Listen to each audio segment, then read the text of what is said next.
Сол кезде енді күнкөріс болғаннан кейін мен плотник болып барасың ба деді. Барам дедім.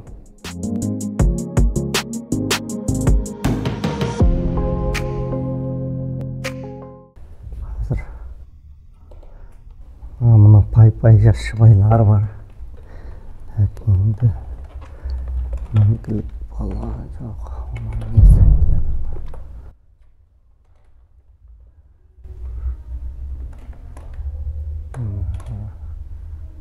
Қазір қарағай күшік күйеу. Бұрынғы бұл модельдер. Кейінгі емес. Осы бертін емес бұлар. Ерте кезден жасалғандар ғой бұлар. Мөлшер қай жыл болады болсын? Енді шамамен 19 ғасыр. Мына сахнаны жасаймын. Яғни сахналарға әртүрлі біз не қояды, мысалы үстел қояма, не ойнайтын бүкіл заттарын жасаймыз. Олар жан кіргізіп, актерлар ойнайды. Біз бәрін жасап береміз.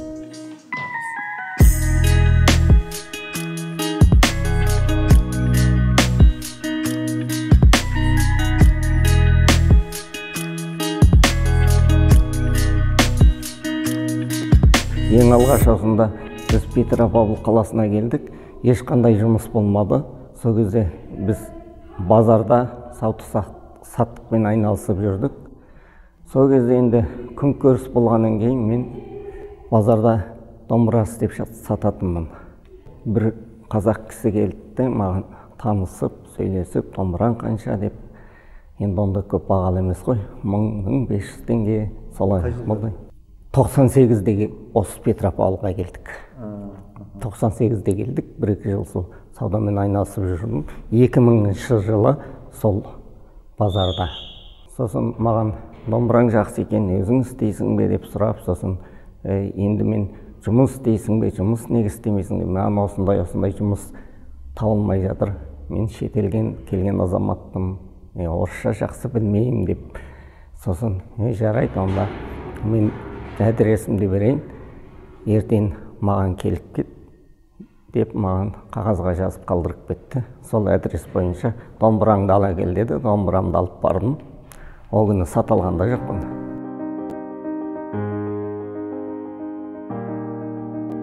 Темірден, ағаштан не керек бәрін жасаймыз. Мысалы, Шыңғыс хан дегенде қалқандарын, сауыттары, тастары бәрін бүкілін сол көрсетіп жасадық. Біз өзімізге қарасты ағайын туыспен келдік. Жамағайын туыстар сол жақта әлі тұрып жатыр. Ол жақта кімдер бар? Енді сол аталарымызбен бірге туысатын ағаларымыз бар. Балмұқанов, Амангелді Балмұқанов. Мәдениет департаментінде бастығы болып істейді екен ол кісі. Сол осы театр жауапты екен ол кісіге байланысты. Сосын мені сол кісі осындай жұмысқа орналастырды. Онда театр жаңа басталып жатқан жиналып. Маған осы қазақ драма театры ашылайын деп жатыр. Осыған жұмысқа бар, осында жұмыс істеп баста деп плотник болып барасың ба деді.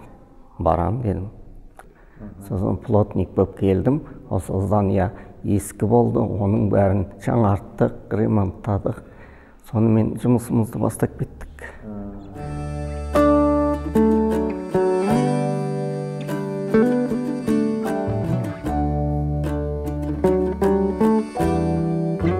Бір ғасыр болған шалбардар ғой.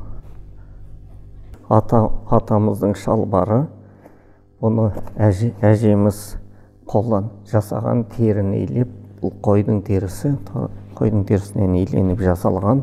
Оған инеменен тігіп, теріге ойылап өрнектеп жасаған шалбар. Бұл тері шалбар ғой, бұл суық өтпейді, атқа мінгенде, жол жүргенде киіп жүреді. Сәндік, қай ауылға барса да сән ретінде жылы әдейі арналып жасалған ғой. Үйде жатқаннан кейін осыны әдейі осы музейге тапсырғам. Атамыздың, әжеміздің көзі. Елге бардым, Запорожец машина. Елге барғанда, ар жағында ауылдарға бармайым енді. Қонаққа созын барғанда, әгі менің машинамды көреді, балалар қашады, ауылдың қалың балалары ойнап жүр анда. Жүгіріп келеді, мен тоқтасам жүгіріп келеді ана. Дөңгілден, таудан, ауылдан бері қарай. Енді жүрсем бәрі қашан анадардың, ауылды сұрайын, үйді сұрайын деген ғой. Жо, анау енді кішкене машина көрген жоқ қой. Бізде зиыл үлкен машинадар, уазиктер ғой. Таулы өлке, жол жоқ. Мен ана арасы мен барған ғой анау неге. Иә. Енді бәрінде көп айырмашылық жоқ қой, бірақ тіл жағынан айырмашылық бар, салт дәстүр жағынан айырмашылықтар енді көрініп тұрады. Біз енді шетелден келгеннен кейін енді сол жағынан айырмашылықтар көрінеді. Дәстүр жағынан енді біз кішкене қазақ ауылда өстік пе, дәстүр сақтап қалғанымыз ба, сондай енді үлкен кішіні сыйлау деген, құрметтеу деген. Денсаулыққа байланысты Қожаберген Жырау атындағы 6-шы орта мектепке технология пәні болып орналастым. Сонда 10 жылдай жұмыс істедім. Еңбек сабағынан сағат қысқарып, бір сағат болып болғандықтан мүмкіндік шектеулі балаларға арналған осы мектепке орналастым. Мұнда сағат еңбектен көбірек. Сол себепті осында сағат көп болғаннан кейін осы мектепке орналасып, қазір 8 жылдай жұмыс жасап жатырмын. Бір баламен келдік міне. 2 баламыз, 3 баламыз олар оқыды. Елмен бірге, ортамен бірге оқударын бітірді, жұмыстарын жасап жатыр.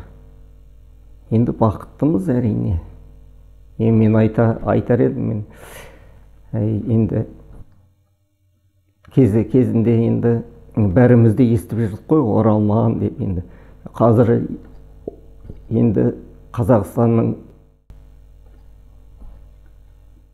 паспортын алған асқақ сезіммен азаматымын деп айта аламын.